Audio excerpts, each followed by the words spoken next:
عید غدیر کی حقیقت تو یہ ہے کہ عید غدیر اللہ کے رسول آخری حج ادا کر کے مقام غدیر ہم پر، تو آپ نے فرمایا میں بغیر وحی خدا کے بولتا نہیں ہوں، میں وہ بولتا ہوں کہ جو پروردگار چاہتا ہے۔ اور اس کے بعد مولا علی کی ولایت کا اعلان کیا، اور ہر کسی نے مولا علی کی ولایت کا اعلان کیا اور مولا علی کی ولایت پر لبیک کہا، جس طرح اللہ کے رسول نے بڑی عظیم ترین حدیث ہے جس کو اہل سنت تمام علماء نے لکھا، من کنت مولا فہذا علی مولا، یعنی یہ حدیث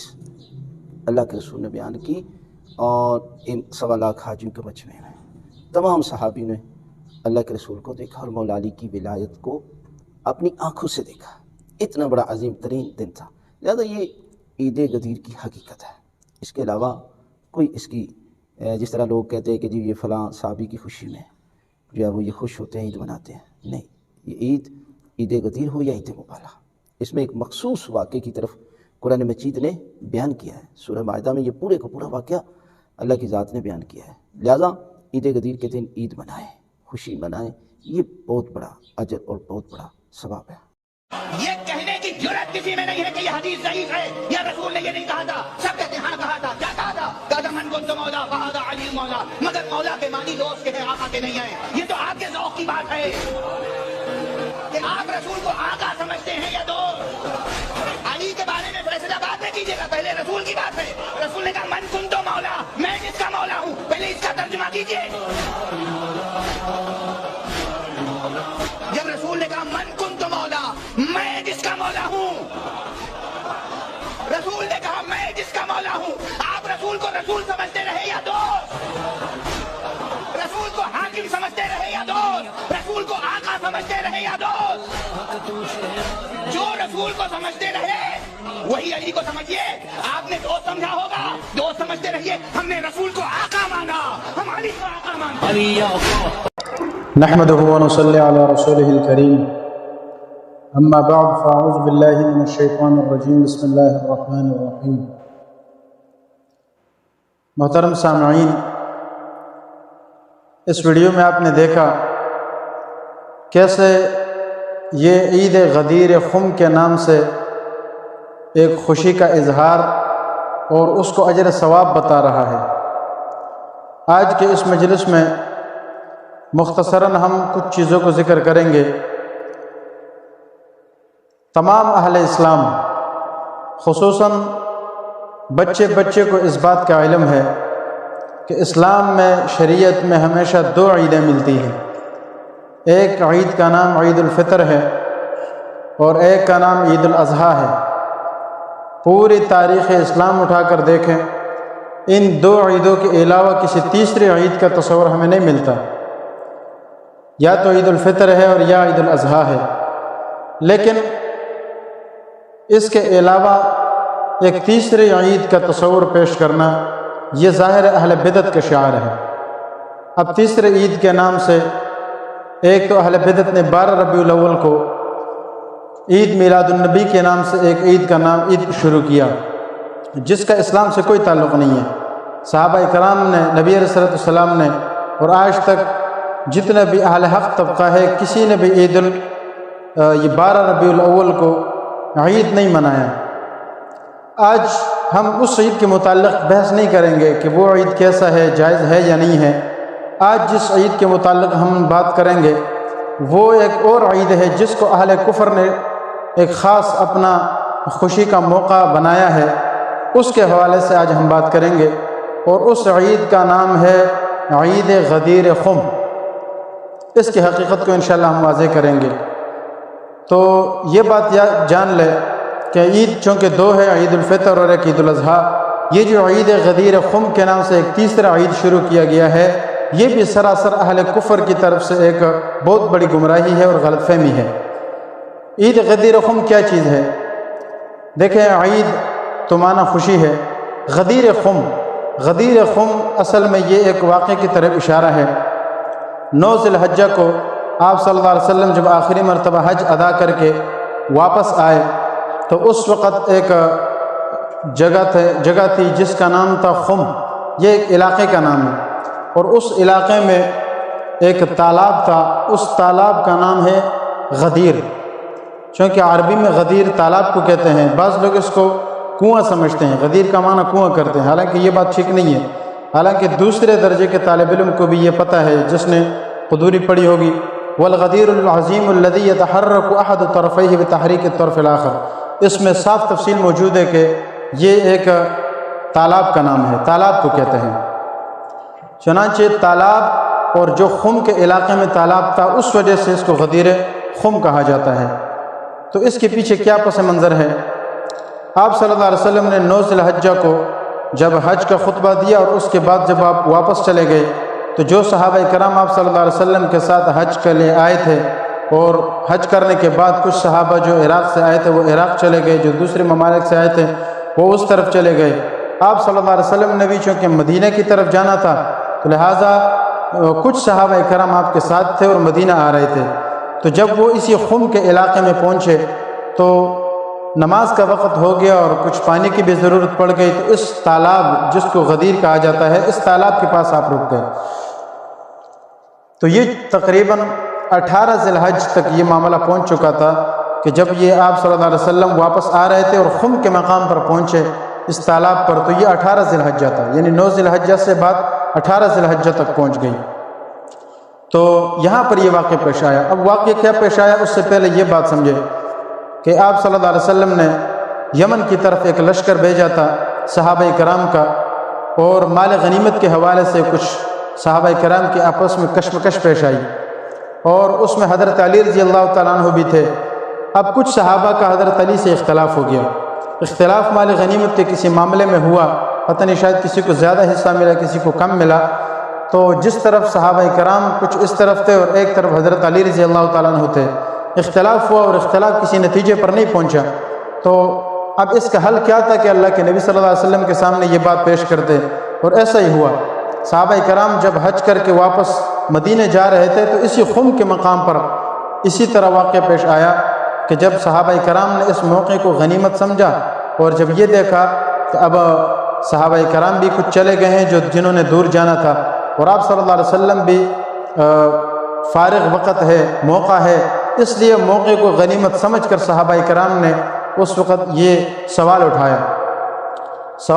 تو نبی کریم صلی اللہ علیہ وسلم کے سامنے جب یہ واقعہ پیش کیا تو آپ صلی اللہ علیہ وسلم سمجھ گئے کہ اس واقعے کی حقیقت کیا ہے۔ اب یہ بات ظاہراً جب دیکھی گئی تو آپ صلی اللہ علیہ وسلم نے اس پر غور و فکر کیا تو ظاہراً حضرت علی حق پر تھے۔ جب علی رضی اللہ تعالیٰ عنہ حق پر تھے تو اس لیے ان کے خلاف صحابہ کے دل میں کچھ قدورت نہ آ جائے، ان کے خلاف کوئی نفرت نہ آ جائے،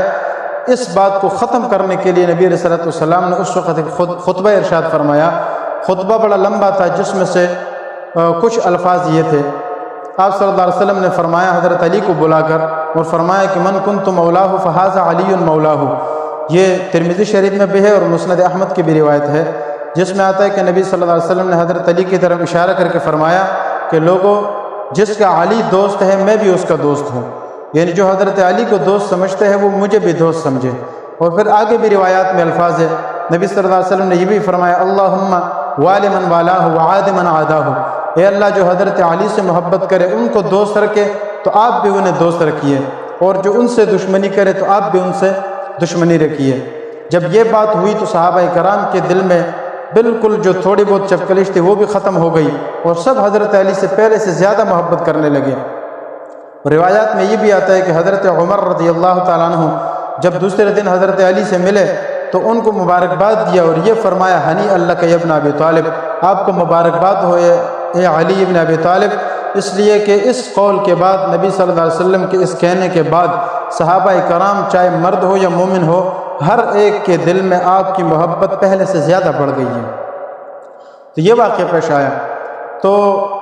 اب اس واقعے کو بنیاد بنا کر کچھ اہل کفر، اہل روافض شیعہ، وہ اس عقیدے کو اور اس حدیث کو بنیاد بنا کر خلافت بلا فصل کو ثابت کرتے ہیں، اور وہ اس چیز کو ثابت کرتے اور خوشی کا اظہار کرتے ہیں کہ اس دن چونکہ آپ صلی اللہ علیہ وسلم نے خود اپنی زبان سے حضرت علی کی خلافت کا اقرار کیا اور گویا یہ بتایا ہے کہ میرے بعد خلافت حضرت علی کی ہوگی، یعنی ان کو خلافت ملے گی اور خلافت بلا فصل ملے گی، یعنی بیچ میں ابو بکر اور عمر اور عثمان کا واسطہ نہیں ہوگا، بغیر فصل کے ڈائریکٹ نبی صلی اللہ علیہ وسلم کے بعد حضرت علی کو خلافت ملے گی، اس عقیدے کے انہوں نے ثابت کیا، اور اس لیے وہ اس دن عید کا دن مناتے ہیں اور عید غدیر کے نام سے، چونکہ یہ خطبہ آپ نے اس غدیر خم کے موقع پر ارشاد فرمایا تھا، تو اس کو بنیاد بنا کر وہ کہتے ہیں کہ چونکہ حضرت علی کو خلافت ملی ہے لہذا یہ خوشی کا موقع ہے اور عید منانا چاہیے۔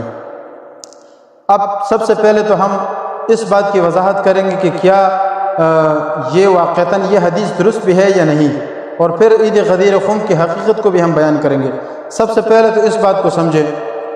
کہ یہ جو عید غدیر چونکہ 18 ذی الحجہ کو پیش آیا تھا، اس میں آپ دیکھیں تو صحابہ کرام نے اور خود حضرت علی رضی اللہ تعالیٰ عنہ نے، نہ ان کی اولاد نے کبھی بھی اس دن 18 ذی الحجہ کو خوشی کا عید نہیں منایا۔ اس لیے اس سے پتہ چلا کہ یہ عید کوئی بنیادی نہیں ہے، پہلے سے نہیں چلا رہا ہے، یہ بعد میں بنا۔ اب بعد میں اس کو کس نے بنایا؟ تو تاریخی روایات میں آتا ہے کہ معز الدولہ نام ایک یہودی تھا، اور اس یہودی نے ظاہری لبادہ اسلام کا اوڑھ کر شیعت کی بنیاد رکھی تھی، یعنی بنیاد تو عبداللہ ابن سبا نے رکھی، لیکن چونکہ یہ بھی ایک قسم کا شیعہ تھا اور اصل بنیادی طور پر یہ بھی یہودی تھا، تو حضرت عثمان رضی اللہ تعالیٰ عنہ سے ان کو بھی بغض تھا، اور اس دن چونکہ حضرت عثمان رضی اللہ تعالیٰ عنہ کی شہادت بھی ہے 18 ذی الحجہ کو، اور ایک طرف یہ حدیث بھی، تو ظاہراً وہ حدیث لایا اور خلافت کا نعرہ لگایا، لیکن اس کے پیچھے حضرت عثمان رضی اللہ تعالیٰ عنہ کا وہ بغض چھپا ہوا ہے کہ چونکہ اس دن ان کی وفات ہوئی ہے، اسی دن وہ خوشی کے نام سے عید مناتے ہیں اور پیچھے نام اس خلافت بلا فصل کا لیتے ہیں۔ تو گویا حقیقت کیا ہے؟ اس معز الدولہ نامی یہودی شخص، اس نے یہ تحریک اس لیے شروع کی کہ حضرت عثمان رضی اللہ تعالیٰ عنہ کا اس کا بغض جو ہے وہ دل میں، جو وہ دل کے اندر جو بغض ہے اس کو ظاہر کیا جائے اور خوشی منائی جائے، اس لیے عید غدیر خم کے نام سے یہ عید مناتے ہیں۔ ایک بات تو یہ، دوسری بات یہ ہے کہ یہ جو معز الدولہ یہودی تھا، اس نے صرف اس چیز کی بنیاد نہیں رکھی ہے، آپ دیکھیں 352 ہجری میں یا 351 ہجری میں انہوں نے یہ چیز بھی شروع کیا، اور اسی دن تقریباً انہوں نے یہ جو ماتم کرتے ہیں اس ماتم کی بنیاد بھی اس نے رکھی، اور اسی 352 ہجری میں یا اس کے آگے پیچھے 22 رجب کو جب حضرت امیر معاویہ رضی اللہ تعالیٰ عنہ کی وفات کا دن ہے، اس دن بھی انہوں نے خوشی کا اظہار اور ایک خوشی کا نام بنا کر کنڈے کی رسم شروع کر دی۔ یہ بھی در حقیقت حضرت امیر معاویہ رضی اللہ تعالیٰ عنہ کے خلاف اس بغض کا اظہار کرنا ہے اور خوشی منانا ہے۔ تو ایک طرف امیر معاویہ رضی اللہ عنہ کا بغض، دوسری طرف حضرت عثمان کا بغض، تو بنیاد گویا کہ وہ یہودیت ہے۔ ایک بات تو یہ، دوسری بات یہ ہے کہ اس حدیث سے کیا خلافت بلا فصل ثابت ہوتا بھی ہے یا نہیں ہے؟ تو اس سے پہلے یہ بات سمجھے کہ یہ جو حدیث ہے، اس حدیث کے بارے میں جرح اور تعدیل کے جتنے بھی ائمہ ہیں تقریباً سب نے اس حدیث کو ضعیف کہا ہے، اور ضعیف کہنے کے بعد یہ حدیث چونکہ ضعیف ہے اس لیے اس حدیث سے خلافت جیسے بڑے امر کا استدلال کرنا اور اس کو ثابت کرنا یہ سراسر لاعلمی اور جہالت ہے۔ اس سے خلافت جیسا مسئلہ ثابت ہو ہی نہیں سکتا ہے، کیونکہ یہ حدیث بالکل کمزور درجے کی ہے۔ اچھا، اس کو اگر فضائل میں ذکر کیا جائے تو چونکہ ضعیف حدیث فضائل میں چل جاتی ہے، حضرت علی کی فضیلت میں اس کو ذکر کر دے تو پھر ٹھیک ہے، فضیلت تک تو بات ٹھیک ہے، لیکن جو عقیدہ یہ لوگ ثابت کرتے ہیں اور پھر خصوصاً خلافت اور یہ امامت کا مسئلہ جو ان کے ہاں توحید سے بھی بڑھ کر ہے، رسالت سے بھی بڑھ کر ہے، ان بنیادی عقائد سے بڑھ کر ان سے بھی بڑا عقیدہ امامت اور خلافت کا وہ اس سے ثابت کرتے ہیں، تو اتنا بڑا عقیدہ اس سے ضعیف حدیث سے ثابت نہیں ہو سکتا، زیادہ سے زیادہ اس سے فضیلت ثابت ہو جائے گی۔ پھر ایک بات یہ بھی سمجھے کہ کیا اس حدیث میں جو مولا کا لفظ آیا ہے اس سے خلافت ثابت ہوتی بھی ہے یا نہیں؟ مولا کا معنی کیا ہے؟ دیکھو، مولا کے تقریباً 50 معنی علماء نے ذکر کیے ہیں، وہ 50 معنی بہت زیادہ ہے، میں صرف آپ کو مختصراً بڑے بڑے معنی ذکر کر دیتا ہوں۔ ایک تو مولا کا معنی آقا اور سردار بھی آتا ہے، دوسرا اس کا معنی غلام بھی آتا ہے، تیسرا اس کا معنی دوست بھی آتا ہے، اور بھی بہت سارے معنی آتی ہیں۔ اس کا ایک معنی غلام بھی ہے، اس کی دلیل کیا ہے کہ ایک جگہ رسول اللہ صلی اللہ علیہ وسلم نے اپنے آزاد کردہ غلام حضرت زید بن ثابت، زید بن حارثہ رضی اللہ تعالیٰ عنہ یا زید بن اسامہ تھا، ان سے فرمایا تھا، جو آپ کے آزاد کردہ غلام تھے جو کہ زید بن محمد کے نام سے مشہور تھے، ان کے بارے میں آپ صلی اللہ علیہ وسلم نے ارشاد فرمایا کہ اے زید، یا زید انت اخونا و مولانا، اے زید آپ ہمارے بھائی بھی اور ہمارے مولا بھی ہیں۔ اور یہاں بالاتفاق مولا کا معنی سردار اور آقا نہیں ہے، کیونکہ حضرت زید کبھی بھی آپ کے سردار اور آقا نہیں ہیں، آپ خود ان کے سردار تھے، اس لیے یہاں اس کا معنی یا تو دوست ہوگا یا زیادہ سے زیادہ غلام ہوگا۔ اسی طرح اس کا ایک معنی اگر سردار اور آقا بھی ہو تو وہ موقع مناسبت سے اس کا معنی بنتا ہے جو کہ یہاں نہیں بن سکتا، اور یہاں اس کا معنی ہر جگہ یہ مولا کا معنی آقا اور سردار نہیں ہوتا، ورنہ میں قرآن سے ایک آیت پیش کرتا ہوں، اس سے بھی آپ کو پتہ چل جائے گا۔ جیسے سورۃ تحریم میں قد سمع اللہ کے آخری صورت میں پہلے رکوع میں اللہ رب العزت فرماتے ہیں نبی علیہ السلام کے بارے میں کہ فَإِنَّ اللَّهَ هُوَ مَوْلَاهُ وَجِبْرِيلُ وَصَالِحُ الْمُؤْمِنِينَ، کہ نبی صلی اللہ علیہ وسلم اکیلے نہیں ہیں بلکہ اللہ بھی ان کا مولا ہے، جبریل بھی ان کا مولا ہے، اور صالح مومنین جتنے بھی ہے وہ سب آپ کے مولا ہے۔ اب دیکھو صالح مومنین اور جبریل یہ آپ صلی اللہ علیہ وسلم کے مولا ہے، تو کیا مطلب آپ کے آقا اور سردار ہے؟ ایسا تو کوئی نہیں ہے، بلکہ اس کا معنی مولا ہے، مطلب یہ ہے کہ یہ بھی آپ صلی اللہ علیہ وسلم کے دوست ہے۔ اس کا مطلب ہے کہ آپ اکیلے نہیں ہیں، آپ کا دوست اللہ تعالیٰ بھی ہے، جبریل بھی ہے، اور صالح مومنین بھی ہے، تو یہاں بھی معنی کیا ہے؟ دوست ہے۔ کچھ روایات یا آیات ایسی ہے کہ جس سے یہ لوگ مولا کا معنی مولا اور آقا اور سردار ثابت کرتے ہیں۔ اب اس آیت کا بھی معنی جتنے بھی مولا کا لفظ آتے ہیں وہاں پر بھی یہ سردار اور آقا معنی نہیں ہے، ورنہ پھر ہم پوچھتے ہیں کہ آپ جب اذان میں اشہد ان علی ولی اللہ کہتے ہو کہ میں گواہی دیتا ہوں کہ علی رضی اللہ کا ولی ہے، تو ولی کا معنی مولا ہے۔ اب یہاں مولا کا معنی آپ کیا کرو گے؟ ولی اللہ، اللہ کا ولی، اللہ کا مولا، مطلب اللہ کا بھی سردار ہے، نعوذ باللہ، یہ تو شرک ہے سیدھا سیدھا۔ اس لیے یہاں مولا کا معنی وہ بھی کہتے ہیں کہ یہاں مولا کا معنی دوست ہے، کہ حضرت علی اللہ کا دوست ہے، تو ہم بھی کہتے ہیں کہ ولی کا معنی ہر جگہ سردار نہیں ہوتا، آقا نہیں ہوتا، بلکہ اس کا معنی دوست بھی ہوتا ہے، غلام بھی آتا ہے موقع مناسبت سے۔ اب اس حدیث کے اندر جب نبی صلی اللہ علیہ وسلم نے ارشاد فرمایا من کنت مولاہ فہذا علی مولاہ، یہاں بھی حضرت علی کو دوست کہا ہے، ورنہ یہاں خلافت کا کوئی مسئلہ ہی نہیں تھا، یہاں امامت کا کوئی مسئلہ ہی نہیں تھا، اور یہاں چونکہ صحابہ کرام کے دلوں میں ایک اختلاف آ گیا تھا، اس اختلاف کو دور کرنے کے لیے تاکہ صحابہ کے دلوں میں نفرت نہ آئے اور حضرت علی کو دوست بنائے، اس لیے نبی صلی اللہ علیہ وسلم نے یہ حدیث ارشاد فرمائی اور مولا کا لفظ ارشاد فرمایا۔ اب خود اس حدیث میں کچھ الفاظ ایسے ہیں اگر آپ اس پر غور کریں تو آپ کو پتہ چلے گا کہ اس حدیث میں مولا کا معنی دوست ہی ہے، آقا اور سردار اور خلیفہ نہیں ہو سکتا۔ کیوں؟ دیکھو اگر یہاں پر اس آیت حدیث میں مولا کا معنی ہم سردار اور آقا اور خلیفہ لے لیں تو اس میں کیا خرابی لازم آئے گی؟ اس میں ایک خرابی تو یہ لازم آئے گی کہ آپ صلی اللہ علیہ وسلم نے دیکھو اس حدیث میں ارشاد فرمایا کہ جس کا میں مولا ہوں حضرت علی بھی مولا ہے۔ اب اس حدیث کا کسی لفظ میں کوئی بھی یہ معنی نہیں کر سکتا کہ آپ نے یہ فرمایا ہو کہ میں مولا ہوں اور میرے بعد حضرت علی مولا ہے، یہ بعد کا لفظ اس حدیث میں ہے ہی نہیں۔ لہٰذا سب کے نزدیک اس کا یہی معنی ہے کہ جب ابھی اس کا میں بھی مولا ہوں اور حضرت علی بھی مولا ہے، اب اگر اس میں خلیفہ کا معنی لیا جائے تو اس سے یہ خرابی لازم آئے گی کہ آپ صلی اللہ علیہ وسلم نے گویا یہ فرمایا کہ میں بھی خلیفہ ہوں اور حضرت علی بھی خلیفہ ہے، اور یہ بالاتفاق مسئلہ ہے کہ ایک وقت میں دو خلیفہ نہیں ہو سکتے، دو سردار ہو ہی نہیں سکتے، تو اس کا معنی پھر کیا کرو گے آپ؟ اور ایک حدیث میں بھی آپ صلی اللہ علیہ وسلم نے ارشاد فرمایا کہ جب ایک آدمی کسی علاقے میں ایک سردار اور امام موجود ہے، خلیفہ موجود ہے، اور اس کے ہاتھ پر لوگوں نے بیعت بھی کی ہوئی ہے، اب اس کے ہوتے ہوئے ایک اور بندہ آ کر لوگوں سے بیعت لینا شروع کرے اور یا یہ دعویٰ کر دے کہ میں خلیفہ ہوں، آج کے بعد میں تمہارا خلیفہ ہوں، گویا کہ دوسرا خلیفہ بن جائے پہلے خلیفے کی موجودگی میں، تو یہ صحیح مسلم کی حدیث آپ صلی اللہ علیہ وسلم نے فرمایا اس کو قتل کرو۔ اس کا مطلب یہ ہے کہ ایک وقت میں دو خلیفہ ہو ہی نہیں سکتے، ایک ہی خلیفہ ہوگا۔ جب ایک خلیفہ ہے تو پھر اس حدیث میں جب نبی علیہ السلام نے فرمایا جس کا میں مولا ہوں حضرت علی بھی مولا ہے، میں خلیفہ ہوں تو حضرت علی بھی خلیفہ ہے، تو گویا دونوں ایک وقت میں جمع ہو گئے، اور یہ تو صاف پتہ چل گیا کہ یہ ہو نہیں سکتا۔ اس سے بھی پتہ چلا کہ یہاں مولا کا معنی آقا اور سردار نہیں ہے بلکہ دوست ہے۔ اسی طرح ایک اور جملہ بھی آپ اگر غور کریں تو اس حدیث سے آپ کو پتہ چلے گا۔ میں نے آپ کو حدیث کا اگلا ٹکڑا بھی سنایا، آپ صلی اللہ علیہ وسلم نے یہ بھی ارشاد فرمایا اللہم والی من والاہ وعاد من عاداہ، اے اللہ جو حضرت علی کو دوست رکھے آپ بھی انہیں دوست رکھیے، اور جو ان سے دشمنی کرے تو آپ بھی ان سے دشمنی رکھیے۔ اب یہاں آپ صلی اللہ علیہ وسلم نے من کنت مولاہ کا لفظ پہلے ارشاد فرمایا کہ جس کا علی مولا ہے، میں مولا ہوں، علی بھی مولا ہے،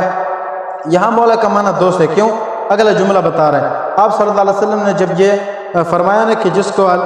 علی رضی اللہ تعالیٰ عنہ کو دوست رکھے اللہ آپ بھی اسے دوست رکھیے، جو ان سے دشمنی کرے تو آپ بھی ان سے دشمنی رکھیے، یہاں اللہ کے نبی صلی اللہ علیہ وسلم نے دشمنی کا لفظ لایا، اور یہ دشمنی کا لفظ لانا یہ اس بات کی واضح دلیل ہے کہ اس سے پہلا جو لفظ ذکر ہے وہ دوستی ہے، کیونکہ دشمنی ہمیشہ دوستی کے مقابلے میں آتی ہے۔ اور یہاں آپ صلی اللہ علیہ وسلم نے فرمایا کہ اللہ آپ اس کو بھی دشمن رکھیے جو ان سے دشمنی رکھے، اس کا مطلب یہ ہے کہ اس سے پہلا جو لفظ آیا ہے وہ دوستی کا ہے، اور دوستی کے لیے اللہ کے نبی صلی اللہ علیہ وسلم نے مولا کا لفظ لایا، تو پتہ چلا کہ یہاں مولا کا معنی دوست ہے۔ کیوں؟ اس لیے کہ اگلا جملہ دشمنی ہے، اور دشمنی دوستی کے مقابلے میں آتی ہے۔ جب یہ ساری باتیں واضح ہو گئی تو اس سے پتہ چلا کہ اس حدیث سے، ایک تو ضعیف حدیث ہے، خلافت کا استدلال تو کسی صورت میں بھی نہیں ہو سکتا، اس لیے اس حدیث کو گویا ظاہری طور پر بنیاد بنا کر اصل در اصل حقیقت میں حضرت عثمان رضی اللہ تعالیٰ عنہ کی شہادت 18 ذی الحجہ کو ہے، اس کو اپنے بغض کا اظہار کرتے ہیں، اور ان کے خلاف یہ عید مناتے اور خوشی کا اظہار کرتے ہیں۔ اس لیے ہر مسلمان کو پتہ ہے کہ مسلمانوں کی دو عید ہیں، ایک عید الفطر، ایک عید الاضحیٰ، یہ مسلمان کے بچے بچے کو پتہ ہے۔ اس لیے اہل بدعت کی طرف سے عید میلاد النبی کے نام سے یہ بھی غلط ہے، اور عید غدیر کے نام سے شیعوں کی عید یہ بھی غلط ہے۔ اس لیے ساری بنیاد کو سمجھنے کی ضرورت ہے۔ ان ساری حدیث کے بعد آخر میں ایک بات، آخری مسئلہ واضح کر دوں۔ یہ جو حدیث ہے من کنت مولا فہذا علی مولا ہو، یہ حدیث چونکہ میں نے کہا تھا کہ ضعیف حدیث ہے، اور ضعیف حدیث جو ہے وہ ہوتا ہے وہ فضائل میں چلتی ہے، یعنی آپ اس سے فضیلت ثابت کر سکتے ہیں کسی کی، لہذا اگر حضرت علی کی فضیلت کو مانیں تو ٹھیک ہے، حضرت علی کی فضیلت ثابت ہو جائے گی۔ اس حدیث کی وجہ سے پھر کیا حضرت علی کو مولا علی کہنا درست ہے یا نہیں ہے؟ تو دیکھو، مولا علی جو لوگ کہتے ہیں، یہ لفظ اس کے بارے میں فقہاء نے لکھا ہے کہ مولا علی کہنا اس لفظ میں بذات ہی بعین ہی کوئی حرج نہیں ہے، یہ لفظ جائز ہے کیونکہ حدیث میں آیا ہے، لیکن اس کے پیچھے چونکہ یہودیت کا اور شیعت کا ایک بہت بڑا گندا عقیدہ چھپا ہوا ہے، امامت کا اور خلافت کا، تو اس عقیدے کو بنیاد بناتے ہیں، اس لیے علماء اس لفظ کے کہنے سے بھی منع کرتے ہیں، اور پھر خصوصاً اس جگہ میں جہاں پر یہ روافظ ہو تو اس جگہ میں تو پھر اس لفظ کا کہنا جائز ہی نہیں ہے۔ اس لیے عام حالت میں مولا علی کہنا ویسے جائز ہے، لیکن علماء منع کرتے ہیں کہ مولا علی کا لفظ کہنا بھی جائز نہیں ہے، اس لیے کہ ایک غلط عقیدے کا وہم انسان کے ذہن میں پیدا ہوتا ہے۔ اس لیے مسلمانوں کے عقیدے کو سمجھیے، اور ہر اہل باطل کے ہتھ کنڈوں کو سمجھیے اور ان سے بچنے کی کوشش کرے۔ اللہ تعالی ہمیں صحیح دین کو سمجھنے کی توفیق عطا فرمائے، اور اس کو سمجھ کر اور پھر اس پر عمل کرنے کی بھی توفیق عطا فرمائے۔ وآخر دعوانا الحمدللہ رب العالمین۔ يرفع الله الذين آمنوا منكم والذين أوتوا العلم درجات والله بما تعملون خبير۔